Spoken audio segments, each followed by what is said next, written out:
हज के 5 दिन हैं। हज के कितने दिन हैं?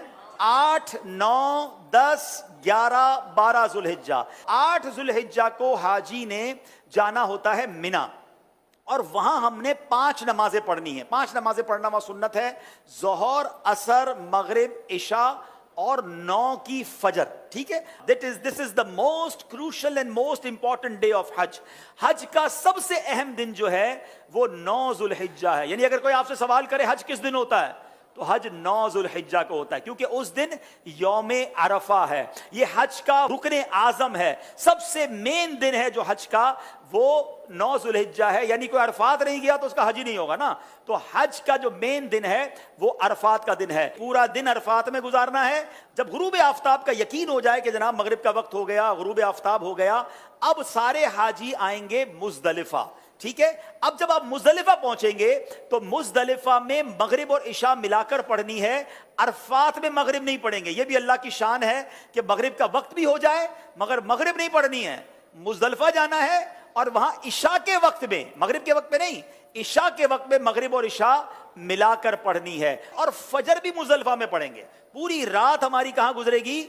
मुजदलिफा में। अब जो सुबह आएगी, कौन सी सुबह होगी? कौन सी सुबह होगी?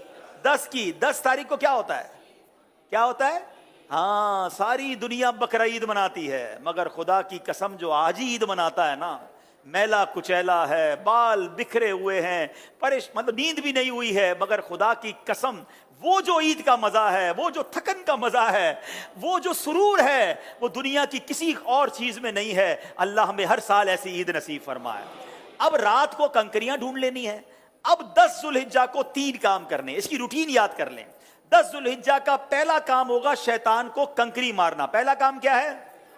शैतान को, एक ही शैतान को मारना है, बड़े शैतान को। ठीक है, बड़े शैतान को 7 कंकरियां मारनी है। दूसरा काम, जैसे ही कंकरी मार लेंगे उसके बाद कुर्बानी करनी है। ठीक है, कंकरी मारकर आपने अपने मौल्लिम को, अपने ग्रुप वालों को, या जो भी लोग आपकी कुर्बानी का इंतजाम कर रहे हैं उनको बताना है कि मेरी कुर्बानी कर दें।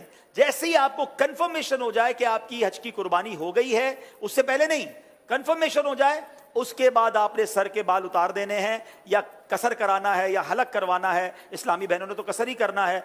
अब आपका हज का एहराम उतर जाएगा। जैसे ही सर के बाल उतारे, सारी पाबंदियां खत्म। खुशबू लगाएं, सिले हुए कपड़े पहने, आराम करें, मौज करें। सिर्फ मर्दों औरत की पाबंदी अभी बाकी है, वो तवाफुल ज़ियारा करते हुए वो भी खत्म हो जाएगी। तो आप रिलैक्स हो जाएं। हज इज नॉट दैट डिफिकल्ट जितना लोग उस पर हवा बना लेते हैं। इजी हो जाएं। अब 10 जुल्हिज्जा को, अब जब आपने सारे काम कर लिए, तो अफजल तो यह है कि 10 तारीख को ही तवाफुल ज़ियारा कर लिया जाए।